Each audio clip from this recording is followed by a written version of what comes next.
The Shark Deck. I'm Johnny Mac with your daily comedy news. Neal Brennan spoke to the LA Times and told them, I was writing a joke the other day about the upside of psychopathy and drugs, and I started to think about how Rick James said, cocaine is a hell of a drug to me. It's a meme now. You see it every day, even if you don't know anything about it. But I was actually there. That was the first thing he said to me during that conversation we filmed. It was so funny and so weird. At that point, the TMZ tour bus pulled up. That distracted Neal, who said, I was eating here at one of these tables once, and the TMZ bus stopped and asked if I would talk to the bus. I was like, none of these people know who I am. I always say, I have the NBA referee level of fame, where people have seen you, but they have no idea who you are. Ironically, I ended up with an elevator with somebody who worked in the NBA once, and I was like, do you work for the Clippers? Are they going to stay in LA? And he was like, yeah. But what's your name? You've come up on my algorithm. The Deseret News caught up with Ryan Hamilton. Everybody knows Ryan Hamilton is from Idaho. You'd have to be an idiot to think he's Canadian, right? Right, yes. So anyway, the Deseret News talked to Ryan, said that Ryan Hamilton apologizes for talking too much and for name-dropping when he mentions his friends, Chris Rock and Jerry Seinfeld.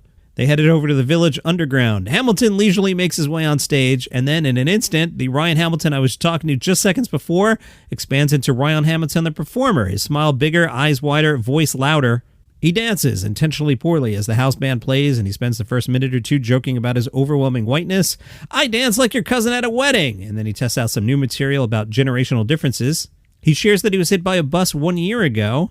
A number of people in the audience gasp. Ryan joked, if someone says I got hit by a car, people go, oof, I'm so sorry. But if someone says I was hit by a bus, people go, oof, and then imitated someone snorting to keep from laughing.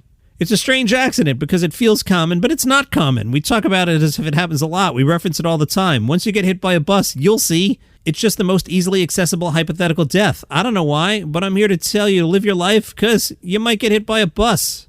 800-pound Gorilla News, the former laugh button, was the site. They put an item about could Tina Fey take over for Lorne Michaels on SNL. I'm not sure it's actually news or just recycled old news, but they quoted a source who said, I'd be surprised if it wasn't her. Seth Meyers has his own show. Seth Rogen and Evan Goldberg won't come here. Judd Apatow passed on the job years ago. Amy Poehler has her own stuff. Bill Hader's directing a movie. Kate McKinnon is too hot. From Podcast News Daily, they took a look at Donald Trump's inability to get on the Joe Rogan Experience. Rogan recently said, I'm not a Trump supporter in any way, shape, or form. I've had the opportunity to have him on my show more than once. I've said no every time. I don't want to help him. I'm not interested in helping him. The Daily Beast says Team Trump is hoping to pressure Joe Rogan to have him on, even threatening to go negative on Rogan if he doesn't. Advisor Roger Stone has suggested a UFC-styled cage match between himself, meaning Stone, not Trump, and Rogan. Apparently Trump listens to Rogan. He doesn't take any of this personally. An advisor said, the drama builds an audience for when it eventually happens. Okay.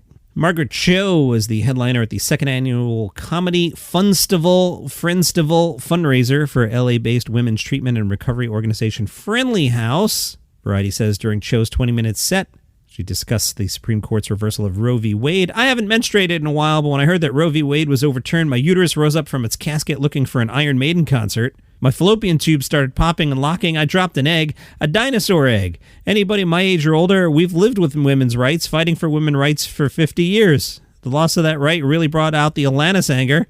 I think we all got our period out of her age. Margaret also recalled her time on Dancing with the Stars and said it made her parents very proud because they love ballroom dancing. They acted like I was in the Olympics. They made me food in these little boxes to make sure my nutrition was dialed in. They would sit on the side and watch me rehearse. They were so nervous the whole time watching that they were emoting this low-pitched moan only I could hear. Fellow contestants included Bristol Palin, daughter of former Republican Governor Sarah Palin, and Cho said, I miss those old Republicans. They really weren't that bad. I feel so bad. I talk so much stuff about them. I apologize to George W. Bush wholeheartedly.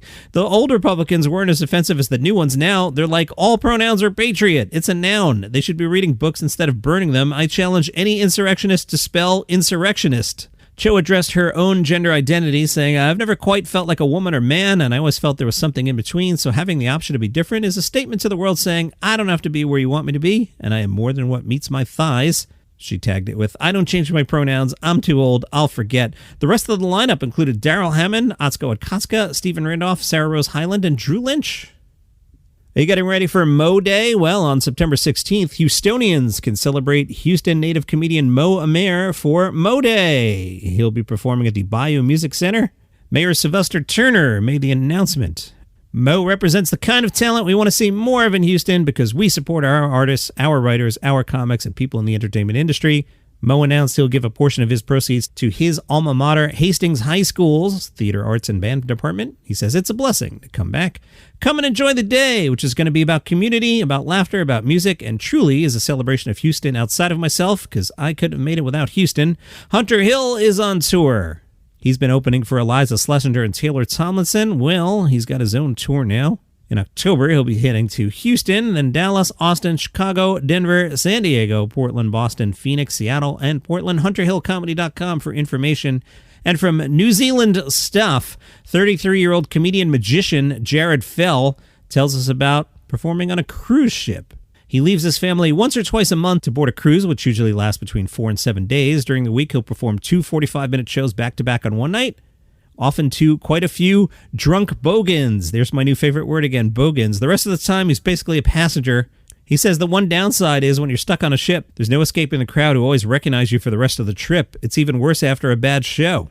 You're stuck on board with everybody, and they see you eating, and they come up to you in the elevator. It's a week of heckling, and if the show goes well, they think they're your mate. That's why you always hope you're on the last night.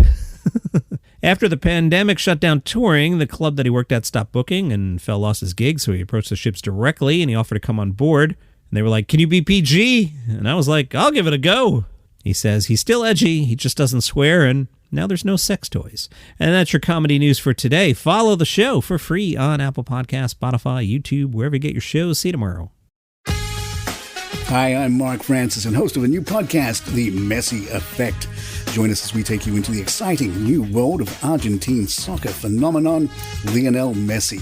And his new life at Inter Miami will bring you into the glitz, the glamour, the star-studded events, along with the exciting journey to a new world of U.S. soccer and international football with news and stories 3 times a week. Come along for the ride as Messi, Miami, and Major League Soccer experience the journey of a lifetime. Get the Messi Effect wherever you get your podcasts.